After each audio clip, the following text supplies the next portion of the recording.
The honourable member for Lambton, Kent, Middlesex. Thank you. Thank you, Mr. Speaker. It is an opportunity and a pleasure for me to speak tonight on CETA. I will be splitting my time with the honourable member from Selkirk Interlake, and I look forward to hearing his intervention following mine. I look forward to it too. Mr. Speaker, as chairman of the Agriculture Committee for Canada, I want to thank, first of all the members of all parties for their intervention and the amount of work that was put forward in terms of coming forward with the report on the economic trade agreement with Europe.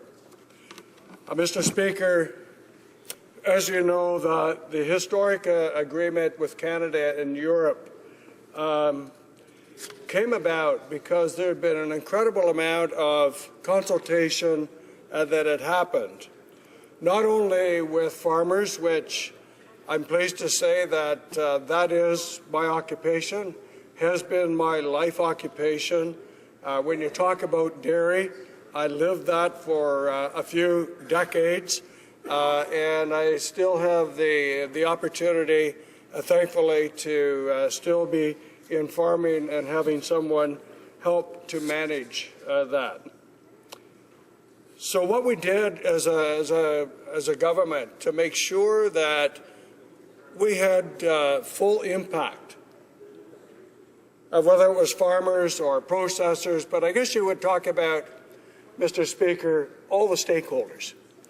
And you do that because you want to make sure that when you get to the table of negotiations, that you have got the support and the concerns that would come forward by each and every one of those stakeholders.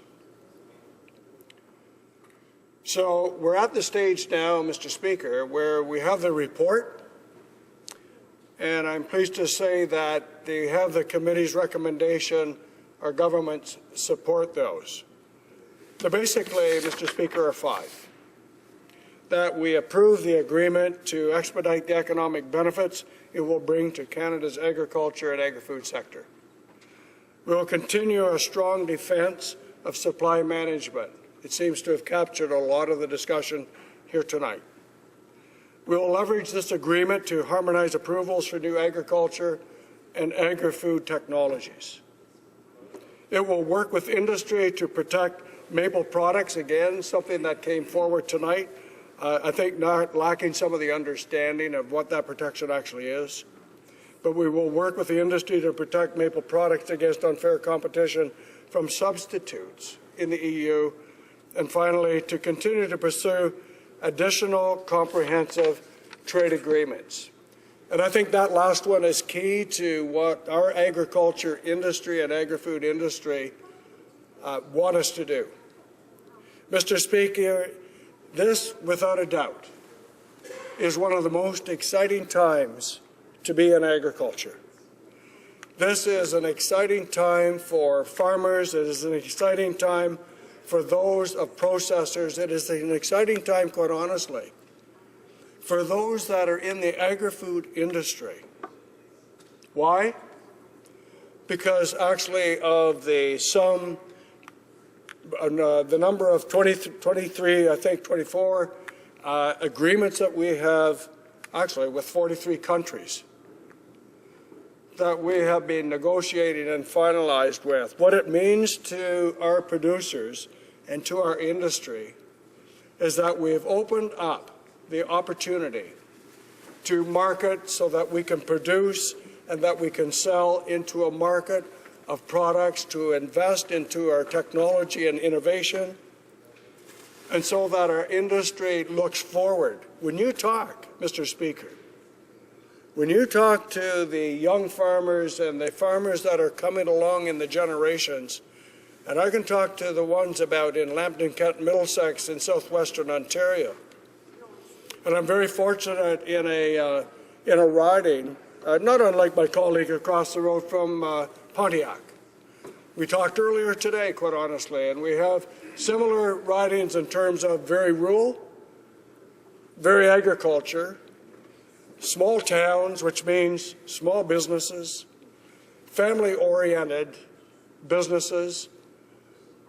And so when I talk to them, I have a diversity of all livestock, have supply management, I have the grains and oilseeds, and I have the horticulture and greenhouses all across in my riding.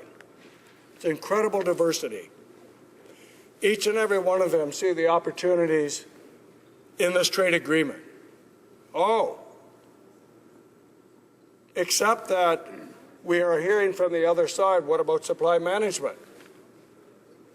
Well, actually, it's sort of an interesting comment because everybody has the quotes, but Mr. Speaker, in supply management, in terms of the amount of imports that would come from this agreement of some 17,000 metric tons, I believe it is,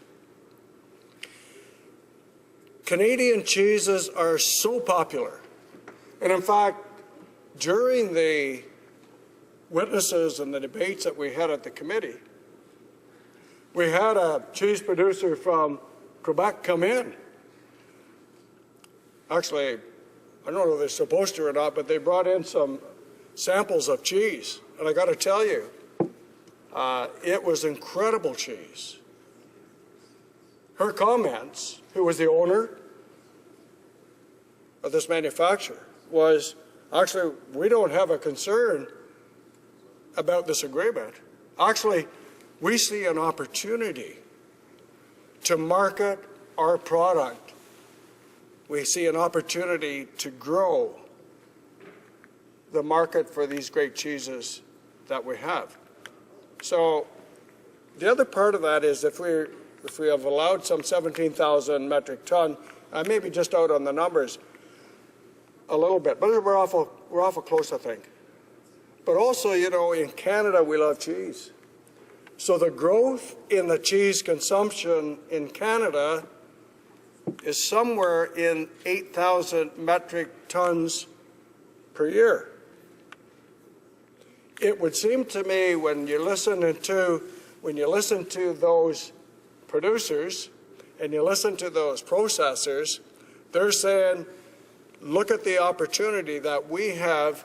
Why can we not meet that own domestic demand in Canada? Those of us that are in the dairy industry and those of us that understand it, I think we hopefully understand it a little bit, say, true entrepreneurism. Absolutely. This is a challenge and this is an opportunity. And when I talk to the young farmers that are coming along in my riding, thank you, Mr. Speaker, only 2 minutes, I'm only on page 2. Oh. When I talk to the farmers in my riding, Mr. Speaker, what they want, they are excited because they see this industry now of agriculture, not unlike any other industry, of high technology, innovation, and opportunity. And so, Mr. Speaker, this agreement talks about all of those. This agreement talks about our farming generation that wants to take opportunity. They want us to see markets. They want us to give them access and then let them go. Will they be able to provide hormone-free beef? Give them the opportunity and they will. Will there be processing plants to deal with the pork? And we've had those conversations with a member from Manitoba, and we respect some of the concerns that are out in Manitoba for that growth. But we've also got opportunities in Alberta where they want to build a plant or expand a plant to process hormone-free beef. Why? Because this agreement gives them the opportunity to market into a new market. And so, Mr. Speaker, I'm going to have to fold up my tent here, I guess, in terms of the time. But I can tell you only one thing, is that With almost half of Canada's total agriculture production exported, we have the potential for growth in the sector lies in its ability to expand its markets abroad, making market access. It's a key priority for this great industry that I'm involved in and many across country are involved in. So I just ask, and I ask the NDP particularly, to stand up and support this agreement, because not only is it good across Canada, it is actually good for those in Quebec that they keep talking about, that are more concerned that it will harm them. It will not. It is good for Canadian agriculture. Well Thank you very much, Mr. Wow.